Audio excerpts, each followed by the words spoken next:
Hechos capítulo 24, versículo 16. Vamos a leer desde el versículo 14. Pablo, defendiéndose ante Félix, dice: pero esto te confieso, que según el camino que ellos llaman herejía, así sirvo al Dios de mis padres, creyendo todas las cosas que en la ley y en los profetas están escritas, teniendo esperanza en Dios, la cual ellos también abrigan, de que ha de haber resurrección de los muertos, así de justos como de injustos. Y por esto procuro tener siempre una conciencia sin ofensa ante Dios y ante los hombres.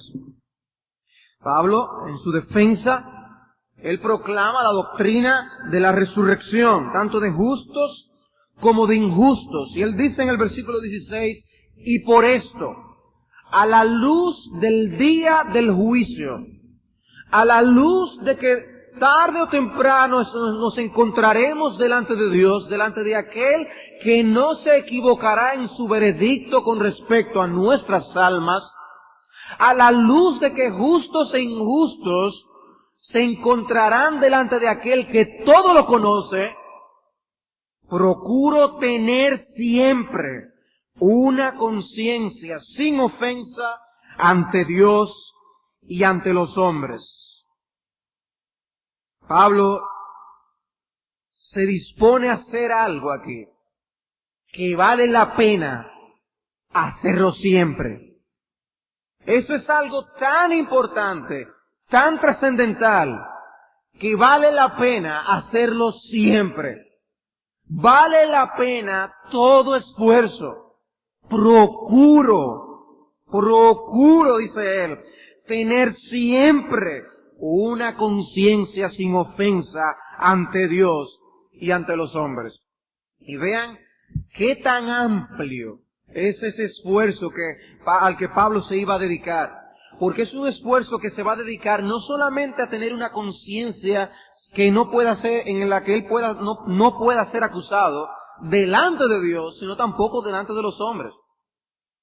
Algunas personas pueden decir, no, yo vivo mi vida delante de Dios.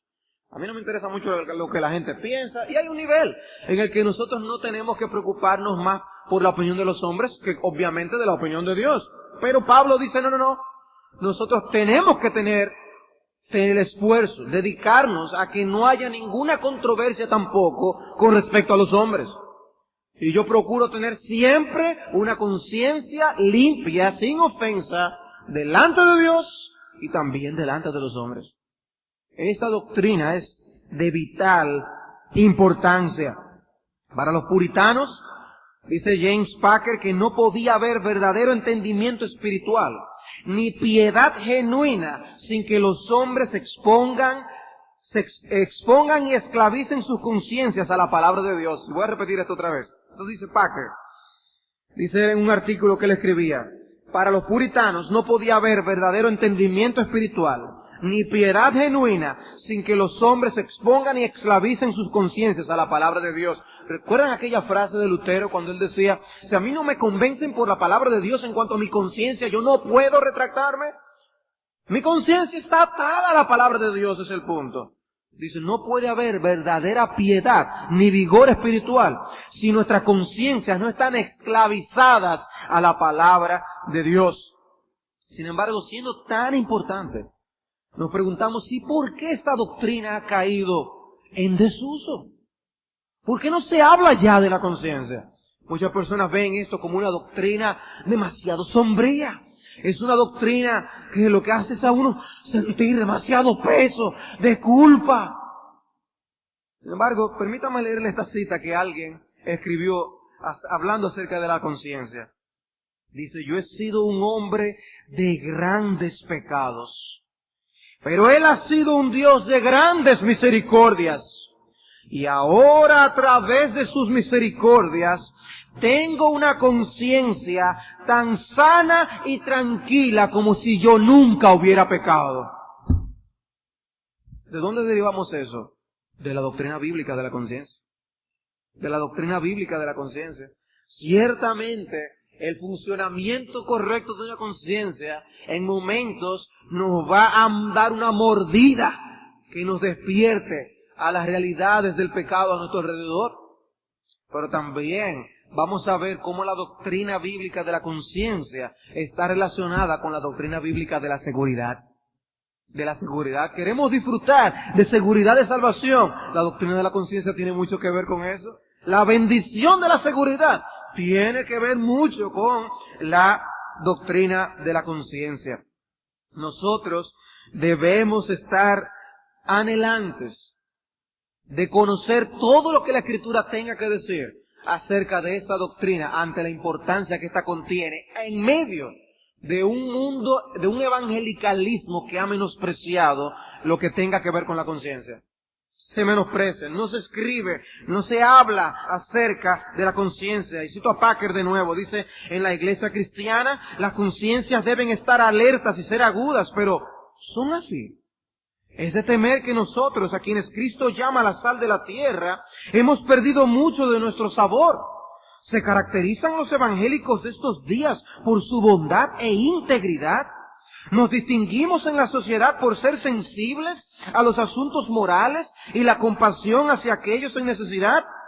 Hubo una época en que a los cristianos se les enseñaba a dialogar con sus conciencias diariamente, en la disciplina regular del autoexamen bajo la palabra de Dios.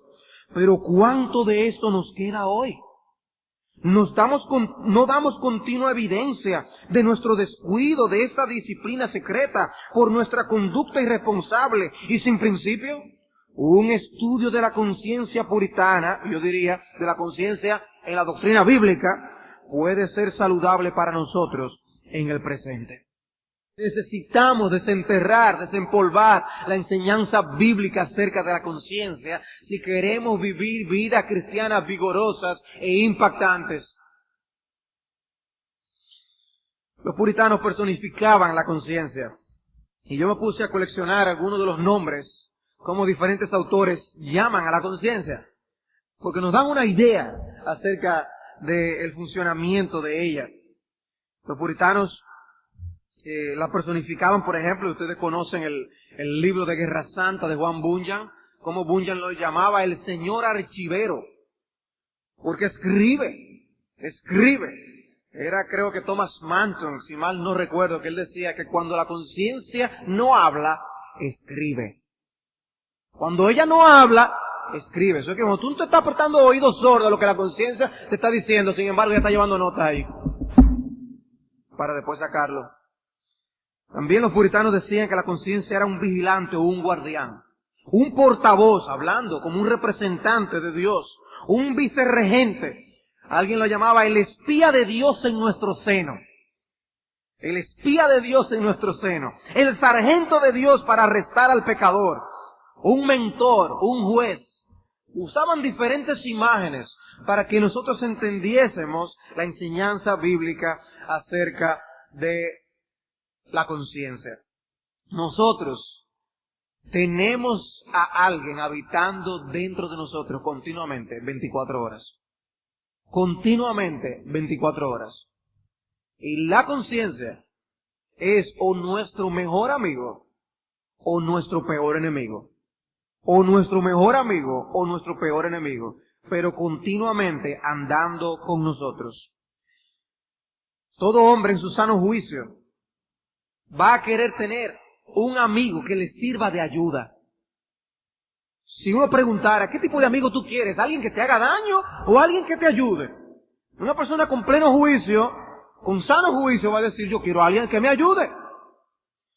Pues ese amigo que Dios nos ha puesto dentro de nosotros es nuestra conciencia. Y nosotros vamos a anhelar que ese amigo nos trate correctamente, que ese amigo nos hable con sinceridad.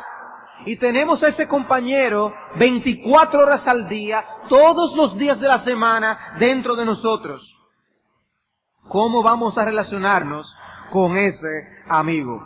Tu conciencia será tu mejor o tu peor compañero en la vida. Y aún más, tu mejor o tu peor compañero en la muerte y en la eternidad. En la muerte y en la eternidad. Este tema no se circunscribe a esta vida, donde Dios ha puesto esa conciencia que nos ayude en nuestro peregrinaje al cielo, sino que la Biblia también enseña que la conciencia quedará con cada hombre en la eternidad. ya sea para animar nuestros corazones en la eficacia del perdón de Cristo y el disfrute de la vida eterna con Él, o en esa corrosión continua, ver a esa conciencia royendo continuamente el corazón de los pecadores en el infierno, por decirles que ellos son culpables y merecedores de ese castigo eterno, continuamente, eternamente y para siempre. ¿Es tu mejor amigo o tu peor enemigo? Bien, hay dos cosas que yo quisiera ver hoy con respecto a la conciencia. ¿Qué es la conciencia? O una definición de la conciencia y cómo funciona la conciencia. ¿Qué es la conciencia y cómo funciona la conciencia? Simplemente eso es un estudio introductorio. Pues vamos a meternos en más detalles, cuál es el origen de la conciencia, cómo es lo que traza el criterio del bien y del mal, cómo podemos tener una buena conciencia, cuáles son las enfermedades de la conciencia según la enseñanza de la palabra de Dios y cómo podemos nosotros manejarla y su relación con otras doctrinas de la palabra de Dios. Por ahora quiero que veamos qué es la conciencia. Estamos hablando de conciencia. ¿Qué es la conciencia? La palabra conciencia viene de una unión de dos palabras en latín. Significa con conocimiento. Es un conocimiento compartido, un conocimiento junto con. Es conocer juntamente con alguien. Y en este caso la referencia es al conocimiento de Dios. Hay un conocimiento que concuerda con el conocimiento de Dios que nosotros tenemos dentro de nosotros. Esta es la idea. El conocimiento de uno mismo tal como Dios nos conoce. El juicio que un hombre tiene de sí mismo según el juicio que Dios tiene de él. Concuerda el juicio de nuestra conciencia con el juicio que Dios tiene de acerca de nosotros. O acerca de una acción. O acerca de otra persona. Ese conocimiento concuerda con el juicio de Dios. Es una facultad del alma que juzga cómo están las cosas entre nosotros y Dios. ¿Cómo está tu alma entre tú y Dios? ¿Cómo están esas cosas? Y se comprueba allí, comparando tu vida con la voluntad de Dios, cómo están tus pensamientos, cómo están tus acciones, cómo están tus actitudes delante de Dios. Cómo Dios ve cada una de estas cosas. ¿En qué estado espiritual te encuentras tú? O aún, no solamente las cosas que hacemos bien o mal, aún las que dejamos de hacer. ¿Qué piensa Dios cuando nosotros dejamos de hacer algo? Y la conciencia nos dice, tú debiste de haber orado ahora. Tú debiste de haber usado ese tiempo para orar y no para aquello. La conciencia nos lo dice, ¿no es así? Recuerda cuál es la información de Dios. Y nosotros entonces podemos conocer algo de la mente de Dios por la voz de la conciencia. Por la voz de la conciencia. Y uso el término voz. A propósito, la conciencia no es un observador neutro que nosotros tenemos con nosotros. Como estas personas que examinan a los que están aprendiendo, de los que van a sacar su licencia. Que pueden ir en silencio, marcando todos los puntos que le van quitando. Y no dicen nada y tú te terminas y punto. La conciencia no es así. La conciencia te dice, no dobles así por ahí. Que no dobles, va muy rápido. Espérate. Es como los padres cuando le están enseñando a los hijos. Y si se metió mal en una, le recuerda, no debiste meterte así porque eso es peligroso. Si tú cruzas. Entonces la conciencia habla. Por eso, esa es la forma como se caricaturiza la conciencia en los dibujos animados, como se presenta un angelito y un diablillo. Y eso es ilustrando lo que es la voz de la conciencia, lo que quieren hacer. Haz tal cosa, no lo hagas. Que es lo que también es Pepe Grillo, el personaje de Pepe Grillo en Pinocho. No es más que la conciencia. Lo único que a veces le quitan con el contenido y las cosas que le ponen. Mientras más apegados al original, más vemos el elemento conciencia en este cuento. De manera que, ¿qué es la conciencia? La facultad que innata, con la que el hombre nace, por la cual el hombre hace diferencia entre lo que es moralmente correcto e incorrecto. Una facultad innata por la cual el hombre hace diferencia entre lo que es moralmente correcto o incorrecto. Hay algo en el hombre, hay una facultad en nosotros que nos ayuda a discernir esta diferencia en cuanto a nuestras acciones, nuestros pensamientos, nuestras actitudes. Y eso se diferencia radicalmente de los animales, A veces nosotros encontramos personas que hablan de sus animales que cualquiera piensan que son gente. Y no, había que ver cómo ese perro mira y se fía y se da cuenta de aquello y de lo otro, y cualquiera ve que una descripción que casi raya en decir que tienen una conciencia, que pueden discernir entre lo correcto y lo incorrecto. Pero la Biblia sí describe al hombre desde una perspectiva moral.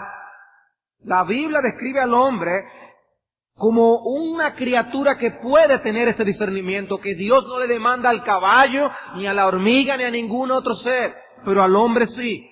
Y para asistir al hombre en su obligación moral para con Dios, Él le ha dado la facultad o la capacidad de juzgar sus propias acciones, sus propios pensamientos, en base a un criterio de lo correcto y de lo incorrecto. ¿Y quién pone esto allí? Dios, que es una de las cosas que veremos en otro estudio similar a este. Pero una definición sencilla de lo que es la conciencia es la facultad de discernimiento ético en el hombre. Una facultad de discernimiento ético en el hombre de lo correcto o lo incorrecto. La Biblia no utiliza una descripción teológica, una definición teológica de conciencia. La Biblia no hace eso como no lo hace con muchísimas otras cosas. La Biblia sí describe la conciencia, utiliza enseñanzas que nos corroboran la presencia de esta facultad en el hombre. El Antiguo Testamento no utiliza un término como el que nosotros conocemos en español, conciencia. El Antiguo Testamento no tiene ese término para expresar esta idea. No hay esa idea filosófica que los griegos tenían para hablar de ello. Sin embargo, sí se presenta de otra variedad de maneras que no son menos ciertas, que reflejan la enseñanza bíblica de este tema. Vayamos al primer libro de Reyes, capítulo 9. Primer libro de Reyes, capítulo 9. Versículo 3. Y le dijo Jehová, yo he oído tu oración, esto es Salomón, y tu ruego que has hecho en mi presencia. Yo he santificado esta casa que tú has edificado para poner mi nombre en ella para siempre, y en ella estarán mis ojos y mi corazón todos los días. Y si tú anduvieres delante de mí como anduvo David tu padre, en integridad de corazón. Esa frase allí habla de la conciencia. Si tú vivieres en integridad de corazón y en equidad, haciendo todas las cosas que yo te he mandado y guardando mis estatutos y mis decretos, yo afirmaré el trono de tu reino sobre Israel para siempre, como hablé a David tu padre diciendo, no faltará varón de tu descendencia en el trono de Israel. Pero ahí la forma como el Antiguo Testamento describe el funcionamiento de la conciencia, tener integridad de corazón. El corazón es lo que el Antiguo Testamento usa para hablar de la integridad. Y un corazón íntegro es una conciencia limpia, una conciencia pura. En el segundo libro de Samuel, capítulo 24, versículo 10, cuando leemos la historia de que David mandó a censar al pueblo de Israel, nosotros vemos cómo después David reconoce su pecado. Y dice en el versículo 10, después que David hubo censado al pueblo, le pesó en su corazón. Esa es la conciencia. Ese peso en su corazón de no haber agradado a Dios, de haber hecho algo en lo que él pecó. Y dijo David a Jehová, yo he pecado gravemente por haber hecho esto. Ruego que quites este pecado a tu siervo, etc. David allí fue acusado por su conciencia. Entonces recuerda cómo su siervo general le había dicho, mira, yo no veo que eso está bien. Eso no está bien. Pero David dijo, no, vamos a hacerlo. Con una conciencia tranquila. Pero no era verdad que era con una conciencia tranquila. Después él vio que él había pecado contra Dios. Y Dios lo confrontó. Y Dios trató con su alma. Y Dios lo perdonó. Pero él sintió que peso en su corazón. Cuando una conciencia está funcionando bien, cuando nosotros pecamos, nosotros sentimos peso en el corazón. Eso es una maldición. Eso fue una bendición para David, para poder abandonar el pecado. Porque mientras él viviera pensando que no, que le estaba bien, hubiera permanecido en dureza de corazón. Pero después él vio su pecado, qué bueno, y sintió ese peso en el corazón. Insensibilidad de corazón no es una bendición. Que una persona se puede entregar al pecado, a mí mi conciencia no me dice nada. Eso no es necesariamente síntoma de santidad, eso no es necesariamente síntoma de fortaleza. Puede ser síntoma de pecado, puede ser síntoma de una conciencia cauterizada. Primer libro de Samuel, capítulo 25. Primer libro de Samuel, capítulo 25. Versículos 30 y 31. Y es el caso cuando Abigail va a donde David. David está decidido a matar a Nabal. ¿Y qué le dice Abigail? Dice, y acontecerá que cuando Jehová haga con mi señor conforme a todo el bien que ha hablado de ti, y te establezca por príncipe sobre Israel, entonces, Señor mío, no tendrás motivo de pena ni remordimientos por haber derramado sangre sin causa o por haberte vengado por ti mismo. Dice, si tú haces esto, vas a tener dolor continuo, vas a tener remordimiento de lo que tú has hecho. ¿Qué es eso? La conciencia en el Antiguo Testamento. La enseñanza bíblica de la conciencia. Guárdese pues mi Señor, y cuando Jehová haga bien a mi Señor, acuérdate de tu sierva. Una conciencia acusadora, una conciencia que nos juzga, es un corazón que se ofende por el pecado. Un corazón que sabe que no hemos hecho lo correcto. Dice, yo te quiero librar a ti, David, de que tú después te pases el resto de tus días recordando este evento, de que tú hiciste algo que tú no debiste haber hecho. Y qué bendición le fue a Abigail a David por eso. De qué bendición le fue.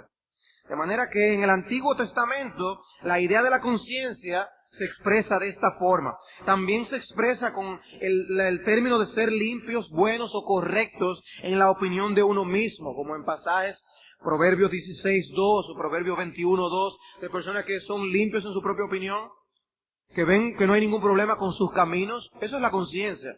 Ellos, según su conciencia, no necesariamente porque está funcionando bien, pero según su conciencia, ellos no han hecho nada malo.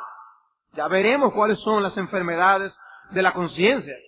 Un pasaje tan famoso como Jueces 21:25. En estos días no había rey en Israel, cada uno hacía lo que bien le parecía. Esa es la conciencia también. Cada quien hacía lo que cada quien pensaba. Su conciencia no le molestaban, eran conciencias cauterizadas en ese momento. Conciencias insensibles a la voluntad de Dios. No había rey, no había gobernante y cada quien vivía según los dictados de su propia conciencia.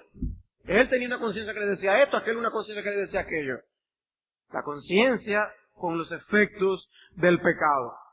Pero de estas formas se presenta la doctrina de la conciencia en el Antiguo Testamento. En el Nuevo Testamento, sin embargo, sí nosotros tenemos un término particular en el griego que habla de la conciencia, un vocablo especializado para este concepto. ¿Y qué significa, como yo les decía, tener un conocimiento juntamente con, estar consciente de algo? De manera que puedo pasar a ver cómo opera ahora, cómo obra esta conciencia, y seguiremos viendo ejemplos tanto del Antiguo como del Nuevo Testamento que nos describen este concepto de la conciencia. ¿Cómo opera entonces la conciencia? ¿Cómo opera? ¿Cuál es la operación de la conciencia? Hemos visto entonces cómo lo describe o lo define la Escritura. Pero ¿cómo funciona? ¿Cómo es que funciona?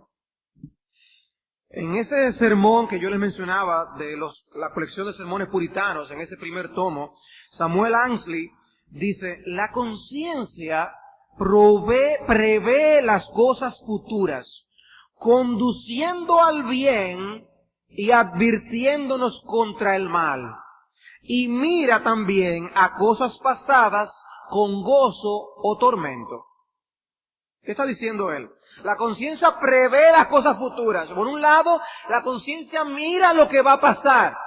Y por otro lado, dice la conciencia, mira lo que ya pasó.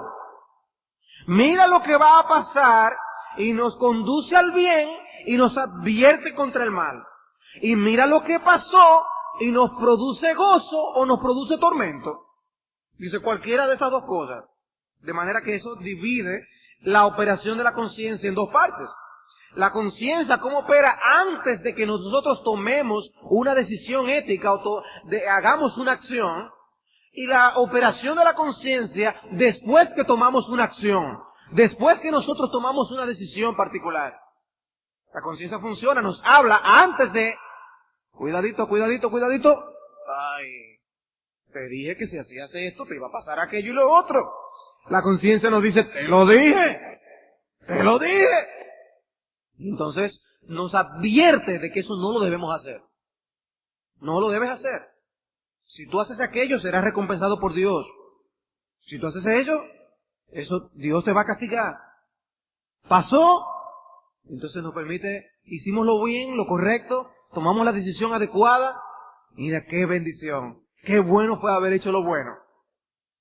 Pero sin embargo, si hicimos lo malo, la conciencia entonces nos acusa. Y la conciencia nos llama al arrepentimiento.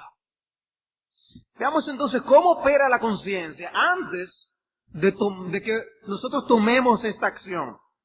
De que nosotros tomemos esta acción. Y es como si uno llegara a un punto de decisión en una carretera, a un cruce. Uno llega a un punto donde tiene que ir o a la derecha o a la izquierda. Y la conciencia está allí para ayudarnos a nosotros tomar el curso de acción correcto, a tomar la decisión correcta. Uno puede poner aún pensamientos en uno mismo, meditando en ciertas circunstancias. Si yo me introduzco en aquella actividad, puede pasar dos cosas, o esto o aquello. Si me pasa esto, yo voy a decir esto y esto y esto y esto. Ya uno está decidiendo, evaluando la situación, pero en el momento de la toma de decisión, aparece el corazón depravado, nuestra corrupción, que nos va a decir, pero ¿y cómo tú vas a sobrevivir si tú entonces en tu negocio tomas las cosas de esta manera? Hay ciertos impuestos que tú no puedes pagar. Toma tus ingresos de esta forma, sácalo de la compañía de esta forma, así, y que no tenga que ver, ni se declare, ni se aparezca en los papeles. El pecado surge de manera que nosotros podamos resolver los problemas de alguna forma. Pero la voz de la conciencia viene y nos dice, no, es que la ley dice que de todo lo que tú ganas tú debes pagar impuestos. Entonces, dice que entonces tú tienes que pagar. Sí, pero lo que pasa es, porque fulano, y cómo está la cosa, la competencia, es que la ley dice la conciencia, porque la conciencia es como media malcriada ella, dice alguien. La conciencia también tiene un vocabulario muy limitado y se queda ahí. Y de ahí nadie lo saca. Y tú, pero es que no, es esto. Es esto, y nosotros buscando la vuelta. Y Dios hablándonos por nuestra conciencia, diciendo, tú sabes lo que tú tienes que hacer. Vamos a una tienda, nosotros pagamos algo que nos costó 60 pesos con una papeleta de 100 pesos. Y la persona está supuesta a devolvernos 2 papeletas de 20. Nos devuelve 40 pesos. Pero resulta que por X o por R se equivocó y el sal estaba medio oscuro, no sé. Pasó 2 papeletas de 50. Y tú estabas allí, tú te diste cuenta. Ahí hay un cruce en el camino. O tú te embolsillas el dinero extra, tú estás comprando con 100 pesos y te devolvieron 100. Y dices, wow, Dios proveyendo. O tú realmente dices, yo tengo que devolver esto. Yo tengo que devolver esto, tu conciencia te habla. Y tú tienes que tomar una decisión. O se le cae a alguien algo en el camino, tú lo viste a quién fue que se le cayó. Yo me lo encontré. El que se lo encuentra es de él. No, tú sabes de quién es. Debes devolverlo y la conciencia te dice qué es lo que tienes que hacer. Pero son estas las cosas que entran en juego y la conciencia pasa un juicio moral sobre tus acciones.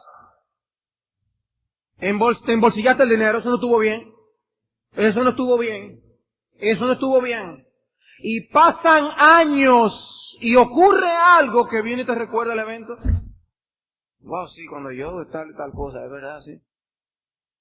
No es así que nosotros muchas veces, hermanos, nos recordamos de cosas que pensábamos que eran pecados que habíamos confesado al Señor hace tiempo. Y resulta que Dios nos trae algo en un momento dado, Señor. Por si no te pedí perdón por ese también, perdónalo. Cosas que uno ni se acordaba. Cosas que ocurrieron, momentos en que uno tomó la decisión contraria a la voluntad de Dios. Contraria a la voluntad de Dios. Y a veces nosotros tomamos esas decisiones equivocadas porque nos llevamos más de nuestras pasiones. Y no estamos guiándonos de la voluntad revelada de Dios en nuestras vidas. ¿Quién es que toma la decisión? Nosotros tomamos la decisión. No es nuestra conciencia que la toma. Nosotros somos responsables de o devolver el dinero o de ponerlo en el bolsillo. Somos nosotros. Dice James Stoker, el autor de las biografías de la vida de Jesucristo o vida de Pablo, que tenemos algunas veces en la librería. Dice él en una enciclopedia, una definición, hablando del tema de la conciencia, dice: lo que la conciencia nos manda puede estar aparentemente en contra de nuestros intereses, puede ser totalmente contrario a nuestras inclinaciones, puede estar opuesta al consejo de amigos y las solicitaciones de compañeros, puede contradecir los decretos de principados y autoridades o las voces de multitudes, y sin embargo la conciencia no modifica sus reclamos. Podemos dejar de obedecer, dando lugar a las pasiones, pero sabemos que tenemos que obedecer. En ese sentido, la voz de la conciencia es una voz sagrada para nosotros. ¡Sagrado! Es algo sagrado, es algo que tú y yo sabemos que debemos seguir. Y el precio de obedecer la conciencia puede a veces ser muy alto. El precio de obedecer la conciencia puede llevar incluso a personas a perder sus trabajos. A perder su trabajo. Pero no van a pecar en contra de Dios. Puede ser que nosotros nos metamos en problemas con personas donde ya no le caeremos tan bien. Pero vamos a estar con una conciencia limpia delante de nuestro Dios. Y hermanos, lo importante es que nosotros vivamos delante de los ojos de Dios. Delante de los ojos de Dios. Él es que nos va a juzgar en el día del juicio. Recuerden que el conocimiento de la conciencia es conocimiento conforme al conocimiento de Dios. Es poniéndonos de acuerdo con el conocimiento que Dios tiene acerca de nosotros y cómo Él evalúa la acción que nosotros tomamos o dejamos de tomar. Dice un autor: nunca hacemos nada que sea tan secretamente que no sea en presencia de dos testigos: Dios y nuestra propia conciencia. Dios y nuestra propia conciencia. Y eso me lleva al segundo punto del funcionamiento de la conciencia. ¿Cómo funciona antes? Nos dice, eso está bien, eso está mal. Ahora, ¿cómo opera después que tomamos una acción ética? ¿Cómo opera la conciencia después que tomamos una acción ética? Antes de la acción es como un amigo que nos está diciendo: mira, a ti no te conviene hacer ese negocio, a ti lo que te conviene. Es como un amigo que nos está ayudando allí. Pero después que nosotros tomamos la acción, la conciencia actúa más bien como un legislador, actúa como un jurado, actúa como un testigo. Por eso nosotros tenemos dos testigos: a Dios y nuestra propia conciencia. La conciencia entonces trabaja como un testigo. Como un testigo. Como alguien que dice: yo lo vi, yo estuve ahí. Él lo cogió el dinero y se lo puso en el bolsillo. Así actúa la conciencia. Un testigo que va a la corte y nos excusa o nos acusa. Puede aparecer alguien que nos diga: sí, ese señor se llevó el dinero. Pero si no nos lo llevamos, la conciencia nos va a decir: no, él no se lo llevó. Y aunque nos metan presos, vamos a estar con una conciencia limpia. ¿Qué fue lo que pasó con José? Lo trancaron por supuestamente haber cometido una acción que él no cometió. Pero estuvo en una cárcel trancado, pero con una conciencia limpia delante de Dios. Con una conciencia limpia. Entonces, la conciencia se presenta en la corte. Y es un testigo que puede trabajar para el ministerio público o para la defensa. Y presenta su testimonio. Dice Romanos 2, versículos 14 y 15. Es un versículo clave acerca de la conciencia y lo veremos en otro estudio más ampliamente. Pero dice, porque cuando los gentiles que no tienen ley hacen por naturaleza lo que es de la ley, estos, aunque no tengan ley, son ley para sí mismos, mostrando la obra de la ley escrita en sus corazones, dando testimonio su conciencia y acusándoles o defendiéndoles sus razonamientos. Pero la conciencia da testimonio, la conciencia viene y nos dice, no, ese individuo es inocente, ese individuo no lo hizo eso, ese individuo se comportó como Dios dice. O él viene como un acusador y nos dice, no, realmente ese individuo es culpable de lo que se le acusa. Y cumple con su función, o nos acusa o nos defiende. En Génesis capítulo 42, nosotros tenemos un ejemplo de una conciencia acusadora. Es el caso de cuando José se revela ante sus hermanos. Antes de que él se revele a sus hermanos, ustedes conocen cómo José fue vendido por sus hermanos y llevado a Egipto. Y ahora ellos llegan a Egipto en medio de una gran hambre. José los reconoce, pero ellos no lo reconocen a él. José entonces les ordenó que tenían que dejar a uno allí preso y ellos mientras tanto ir a buscar al más jovencito y entonces después regresar. Esa ironía del momento causó algo en sus conciencias. Esas conciencias por años habían estado durmiendo. Pero el hecho de que les pidieran que dejaran a uno preso despierta algo en ellos. Despierta sus conciencias dormidas. Y dicen ellos en los versículos 18 al 21 en Génesis capítulo 42. Y al tercer día les dijo José, haced esto y vivid, yo temo a Dios. Si sois hombres honrados, quede preso en la casa de vuestra cárcel uno de vuestros hermanos, y vosotros id y llevad el alimento para el hambre de vuestra casa. Pero traeréis a vuestro hermano menor, y serán verificadas vuestras palabras, y no moriréis. Y ellos lo hicieron así. Y decían el uno al otro, verdaderamente hemos pecado contra nuestro hermano, pues vimos la angustia de su alma cuando nos rogaba, y no le escuchamos, por eso ha venido sobre nosotros esta angustia. José no se les había presentado todavía. Ellos no sabían que estaban delante de José. Él no había hablado nada acerca de la cautividad a que ellos habían enviado a José. Sin embargo, por la acción, Dios usó eso para despertar esas conciencias durmientes. Y nosotros vemos a sus conciencias acusándoles sin que se les haya dicho media palabra. Y es por eso que si tú tienes una conciencia acusadora, podrán venir aflicciones a tu vida y tú dirás, Señor, ¿y qué es lo que yo he hecho? Y eso es por algo que yo he hecho. Tú tienes una conciencia. Eso fue porque yo hice aquello. Ya yo sé. A mí me está pasando eso, es por eso. Y puedes llegar a conclusiones aún erradas acerca de las actuaciones de Dios, pero porque tú tienes una conciencia que te está señalando algunas cosas, te está recordando algunas cosas.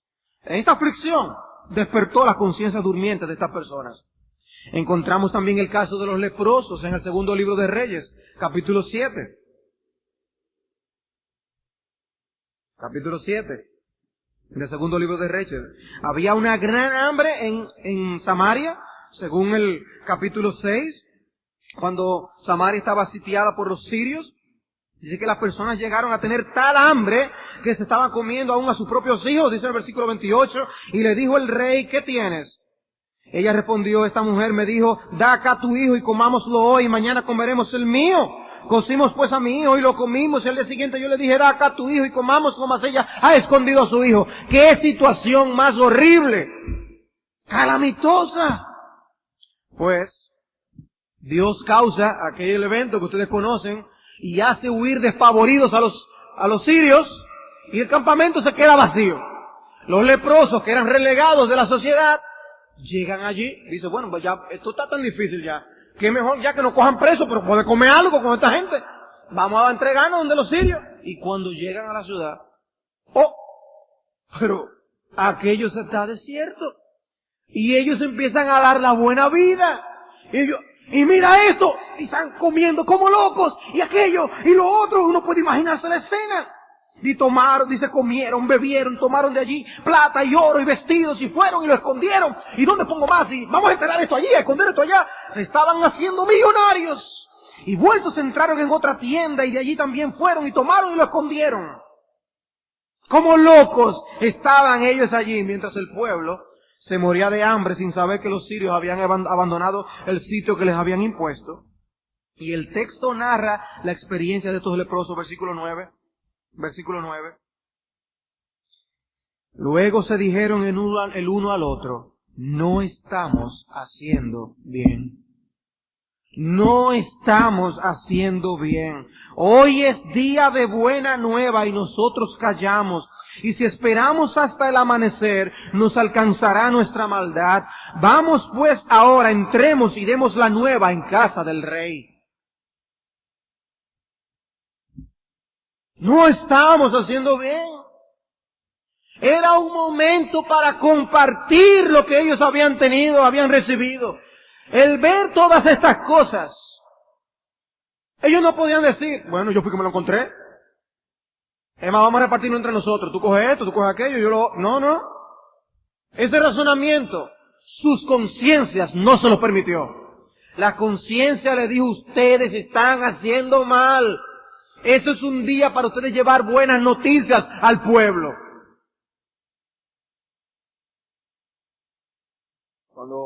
Momentos cuando nosotros alamos para nuestro lado, cuando somos egoístas, momentos cuando nuestros hijos quieren todos los juguetes para ellos, momentos cuando nosotros queremos todos los bienes para nosotros, todos los beneficios del negocio para nosotros, momentos cuando los comerciantes quieren todos los beneficios para ellos, momentos cuando los que están arriba quieren todos los beneficios para ellos.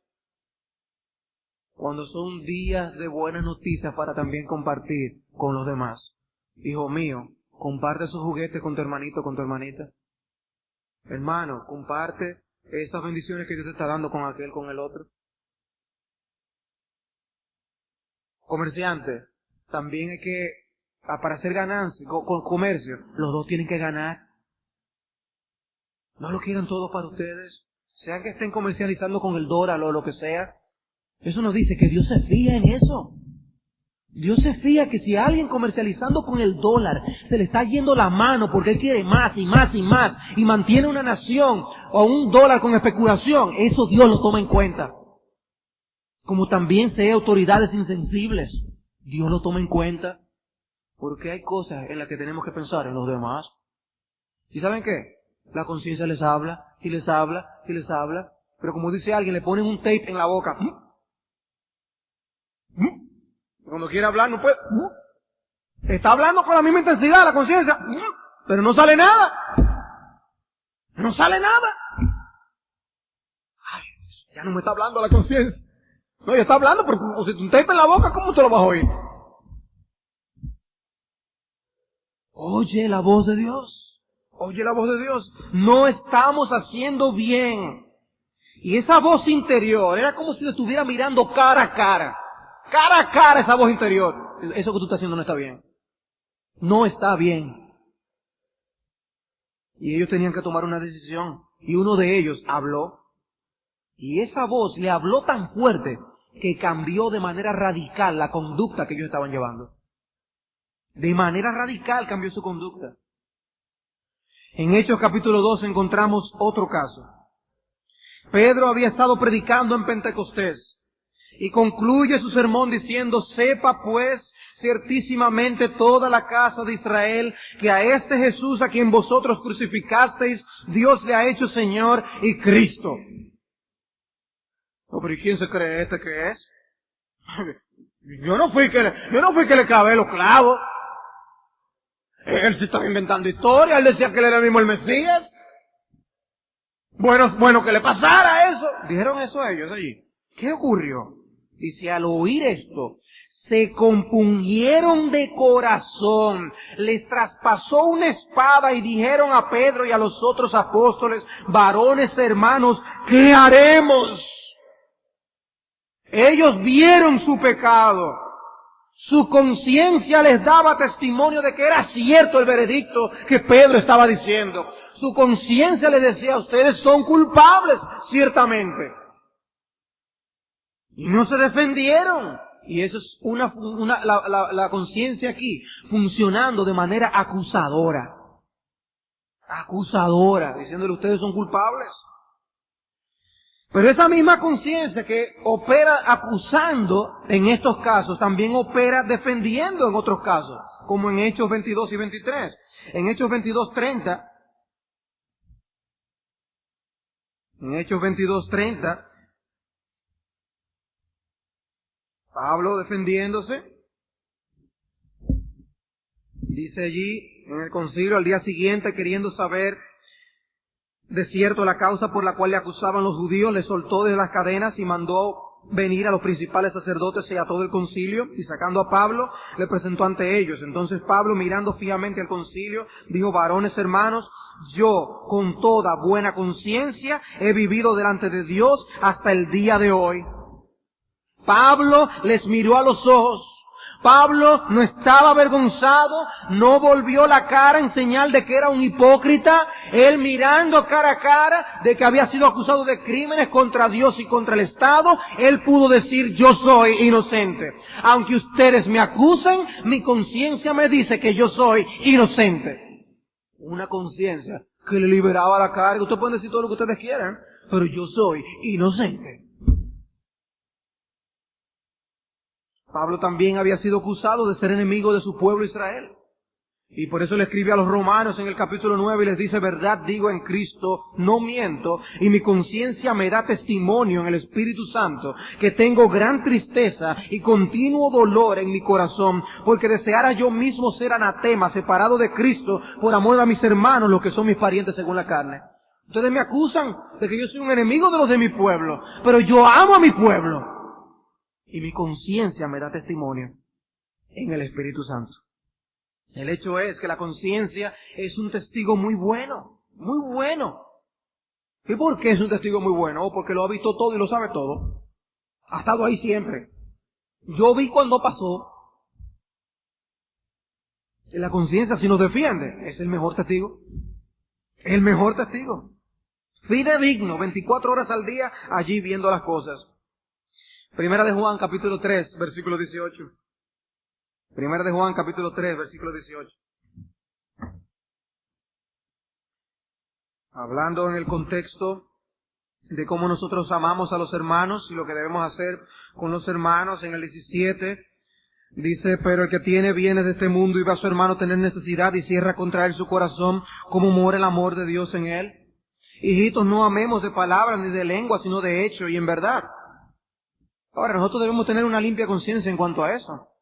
Debemos tener una conciencia que nos defienda en el hecho de que hemos estado cumpliendo con nuestro deber, en nuestro amor hacia los hermanos. Por eso Juan dice: y en esto conocemos que somos de la verdad y aseguraremos nuestros corazones delante de Él. Pues si nuestro corazón nos reprende, mayor que nuestro corazón es Dios, y Él sabe todas las cosas. Dice: tú tienes el testimonio de tu corazón que dice que tú eres inocente en cuanto a eso. Ahora hay alguien que sabe más que nuestra conciencia, es Dios. Es lo que está diciendo. Nuestra conciencia conoce, pero dice: pero quien conoce de verdad es Dios. Dios es el que más sabe.